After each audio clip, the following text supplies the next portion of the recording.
We all know how annoying it can be when you're trying to shut down your computer and instead you get a notification that Microsoft needs to update your Windows operating system.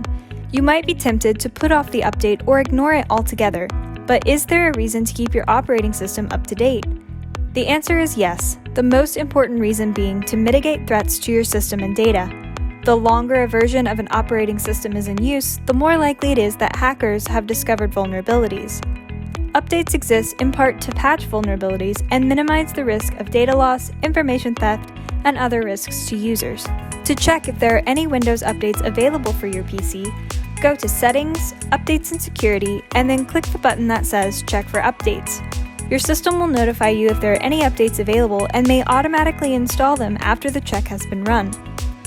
If your company is still running an old version of a Windows operating system, VIP can get you up to date and ensure that you stay up to date and safeguarded. Check out our website or contact us for more information about our managed IT services packages, 918-279-7000.